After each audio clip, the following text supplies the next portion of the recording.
बहू पत्नी तो उसे कहते हैं जो पति के कंधे का बोझ बराबर बांट ले। मानवी रसोई में काम कर रही थी कि तभी बाहर से अम्मा जी की आवाज आई। अरे मनोज, तेरी किस्मत ही खराब है, तो हम क्या करें। लोगों की पत्नियां तो अपने पति को इतना परेशान देखकर उसकी परेशानी दूर करने के लिए खुद ही अपने पैरों पर खड़ी हो जाती है। और एक तो तेरी बीवी है जिसको ये तक नहीं दिखता कि तू कितना परेशान है। अम्मा, ये अचानक क्या हो गया है तुम्हें? अभी तक तो शांत से बैठी हुई थी। मनोज ने पूछा। अरे, तुझे परेशान देखकर मेरा जी भर आता है। आखिर मैं एक माँ हूँ, पर मैं इस उम्र में क्या ही कर सकती हूँ। पर पति पत्नी का संबंध तो जन्म जन्म का होता है। फिर तुझे परेशान देखकर तेरी पत्नी का दिल क्यों नहीं पसीजता? अम्मा, क्या बोलना चाहती हो? साफ साफ बोलो ना। बात को घुमा फिरा क्यों रही हो? ऐसा क्या कर दिया मानवी ने आप? अरे, तेरी पत्नी तेरे साथ कंधे से कंधा मिलाकर नहीं चल सकती है क्या? देख तेरी भाभी को कितनी मेहनत करती है। तेरा भाई सुदेश भी कमाता है और साथ ही उसकी पत्नी भी। आज दोनों कितने खुश हैं। बच्चों को बड़े स्कूल में भेजा है उन्होंने, साथ ही घर में नौकर काम करता है। कितनी आराम से जिंदगी बीत रही है उनकी। पत्नी तो उसे कहते हैं जो पति के कंधे का बोझ बराबर बांट ले। और ये तो तेरी पत्नी को देख ले, इसको घर में रहकर ऐसो आराम करने से ही फुर्सत नहीं है। जब पता है कि अकेले तेरे कंधे पर इतना बोझ है तो क्या नौकरी नहीं कर सकती? पढ़ी लिखी तो ये भी है, तू भी कुछ नहीं कहता उसे। अम्मा, बस भी करो, क्या बोले जा रही हो तुम? और वैसे भी नौकरी करना नहीं करना मानवी का डिसीजन है। भला मैं उसे जबरदस्ती क्यों कहूँ नौकरी करने के लिए? वैसे भी अभी तन्मय छोटा है, भला उसे छोड़कर कहाँ नौकरी करने जाएगी? अरे, काहे का छोटा है? 3 साल का हो चुका है, उसका भी तो स्कूल में एडमिशन करवाना है। क्या बड़ी बहू के बच्चे नहीं हैं? एक नहीं बल्कि दो हैं। वो भी तो नौकरी कर रही है। ये तो सब काम ना करने के बहाने हैं। लोगों के तो जूते घिस जाते हैं। इसे अपने आप नौकरी मिल रही है, लेकिन ऐसा नहीं कि किसका फायदा तो उठाए। दोनों माँ बेटे आपस में बातें किए जा रहे थे। वहीं मानवी भी चुपचाप रसोई में खाना बना रही थी और ऐसे रिएक्ट करती रही जैसे उसने कुछ सुना ही ना हो। जानती थी ये दोनों माँ बेटे का रोज का था। और जब से मनोज के ऑफिस में नौकरी के लिए जगह बनी है, बस तब से ये मुद्दा हर रोज उठने लगा है। दोनों ही चाहते हैं कि मानवी ये नौकरी कर ले, पर वो हाँ ही नहीं कर रही थी। आखिर उसे भी ये सब देखते हुए 5 साल हो चुके थे।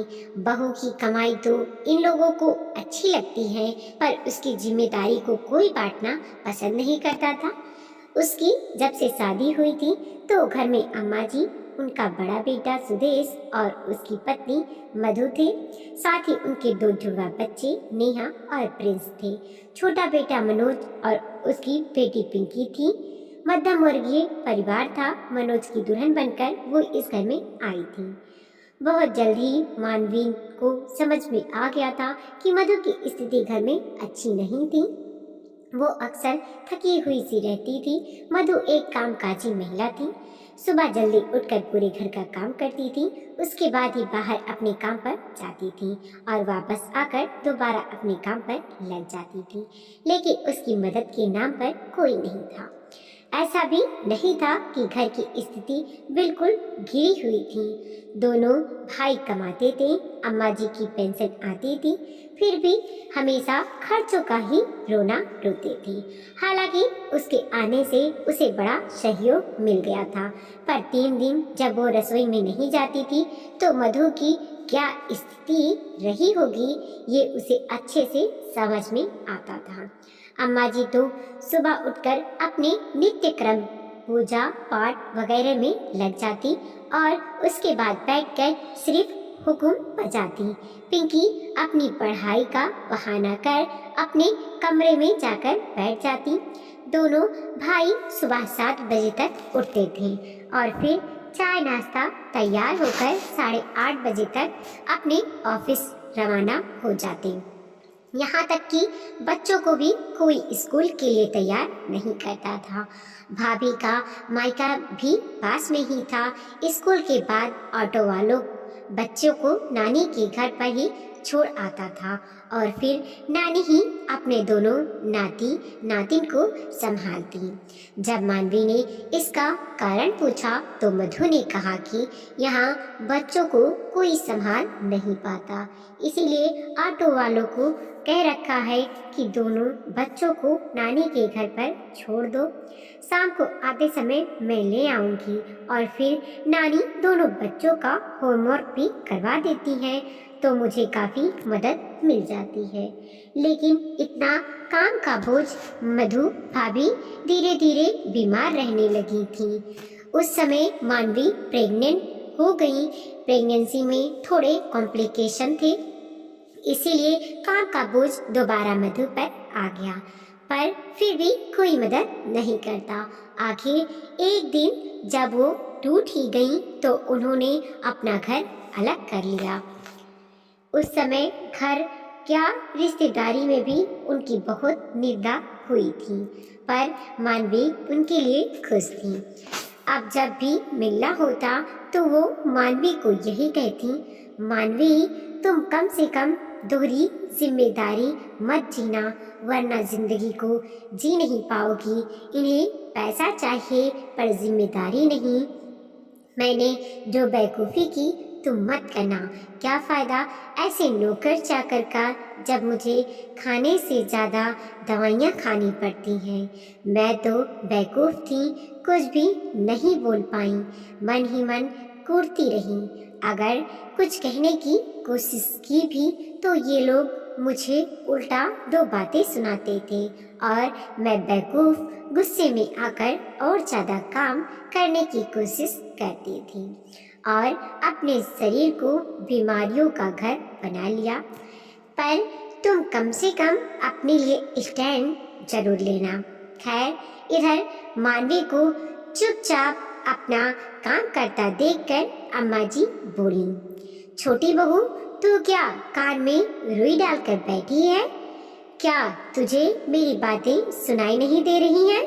अरे तेरा पति इतना परेशान रहता है, कोल्हू के बैल की तरह बस कमाता रहता है ताकि हम सबकी ज़रूरतें पूरी हो सके, पर तू है कि इसका साथ ही नहीं देती।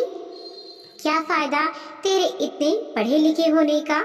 अम्मा जी, भला मुझे नौकरी की क्या ज़रूरत है? मेरा पति सही तो कमाता है, घर खर्च करने के बाद भी सेविंग तो हो ही जाती है, फिर भला मुझे कमाने की क्या ज़रूरत है? सब कुछ तो ठीक है, मानवी जवाब देते हुए बोली। कैसी औरत है तू? तू नहीं चाहती क्या कि तेरा बच्चा भी बड़े स्कूल में पढ़े, घर में सारी सुख सुविधा हो? तुम दो लोग मिलकर कमाओगे तो कितना पैसा आएगा घर में? घर में नौकर चाकर काम करेंगे, घर में पड़े पड़े क्या रोटियां तोड़ती रहती है? अम्मा जी तड़कते हुए बोली। उनकी बात सुनकर मानवी बोली, अरे अम्मा जी, जरा समझो तो सही, मेरा बेटा बड़े स्कूल में ना जाकर छोटे स्कूल में चला जाएगा, लेकिन सिलेबस तो वही पढ़ेगा, ज्ञान तो उसका भी अपनी कक्षा के अनुसार ही होगा। घर में सुख सुविधा की आप बात कर रही हो तो एसी ना सही, कूलर ही सही। मुझे तो कूलर की हवा भी मस्त नींद आती है।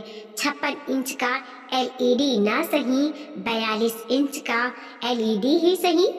वैसे भी मुझे तो टीवी देखने का इतना खास शौक नहीं। फुली ऑटोमेटिक वॉशिंग मशीन ना सही, सेमी ऑटोमेटिक तो है। उसके साथ साथ मेरे हाथ भी चलते रहते हैं और मेरी एक्सरसाइज भी हो जाती है। और नौकरी चाकर की क्या ज़रूरत, मैं सारे काम खुद से कर तो लेती हूँ और मेरे घर का काम मुझसे बेहतर नौकर चाकर तो नहीं कर सकते। अरे ये सब तो आलसी औरतों के बहाने होते हैं जो घर में पड़े पड़े ऐसो आराम की जिंदगी जीने की आदी हो जाती हैं। तुम जैसी औरतें कभी आगे नहीं बढ़ सकती, जो हमेशा यह सोचती हैं कि पति कमाए और औरतें उनकी कमाई पर घर चलाएं। तुम जैसी औरतें पति को पैसा कमाने की मशीन समझती हैं, पर खुद कभी गृहस्थी को चलाने के लिए कोई योगदान नहीं दोगी। अरे और भी तो औरतें करती हैं, तो क्या अनोखी है? अम्मा जी चिढ़ते हुए जानबूझकर ऐसा बोली, ये सोचकर कि मानवी चिढ़कर ही सही गुस्से में घर के कर बाहर तो निकलेगी और नौकरी करेगी जैसा बड़ी बहू ने किया था, पर मानवी जानती थी कि ये सब यह जानबूझकर बोल रही है। अम्मा जी जिनकी मजबूरी है उनका तो मैं क्या ही कह सकती हूँ, पर अपने घर में तो ऐसी कोई मजबूरी नहीं कि मैं दोहरी जिम्मेदारी उठाऊं। तभी मनोज बीच में बोला, अम्मा तुम भी किसे समझा रही हो? इसे कोई फर्क नहीं पड़ने वाला। पति जान ही दे दे पर ये कभी मदद नहीं करेगी। परिवार में योगदान का मतलब इस पता कहाँ है? इसे तो बैठे बैठाए सब कुछ मिल रहा है। उसकी इस बात पर मानवी को बहुत बुरा लगा। उसने उसी समय पलट कर कहा, सही कहा आपने। आखिर क्यों करूं मैं नौकरी? बताओ मुझे, क्या मुझे भाभी जी की स्थिति का पता नहीं?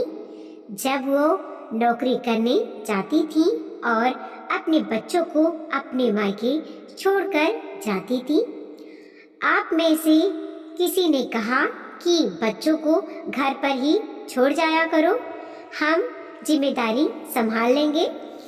सुबह 4 बजे उठकर वो घर का सारा काम करके जाती थी और वापस आकर दोबारा घर के कामों में लग जाती थी। लेकिन आप लोगों से इतना नहीं हुआ कि उनकी मदद कर दूं। वो आज भी कमा रही हैं, नौकर चाकर रख रखे हैं, लेकिन आज उनका शरीर बीमारियों का घर हो चुका है और उसके पीछे जिम्मेदारी आप लोग का है। मुझे जानबूझकर कोल्हू का बैल बनने का शौक नहीं है, जो बाहर जाकर कमा कर भी लाए और फिर घर के सारे काम भी करो। दोहरी जिम्मेदारी में पिसने का मुझे कोई शौक नहीं है, क्योंकि योगदान का मतलब आप लोग नहीं जानते। आप कमाते हो तो आप लोग घर के काम में हाथ लगाना तक पसंद नहीं करते हो। मुझसे नहीं होगा ये सब, और ना ही मैं अपने बच्चों को किसी और के भरोसे छोड़ सकती हूँ। कहकर मानवी अंदर रसोई में चली गई। पीछे अम्मा और मनोज मुंह फुलाकर बैठे रहे, पर मानवी ने उन लोगों को मनाने की कोशिश तक नहीं की। 2-3 दिन तक दोनों मुंह फुलाए ही रहे, लेकिन मानवी उसे कोई फर्क ही नहीं पड़ा। वो तो सिर्फ अपने काम से मतलब रखती थी। वीडियो को लाइक कीजिए, कमेंट कीजिए और अपने दोस्तों के साथ जरूर शेयर कीजिए। चैनल पे नए हैं प्लीज़ सब्सक्राइब कीजिए और देखते रहिए मोटिवेशनल स्टोरी। और मिलते हैं एक नई कहानी के साथ।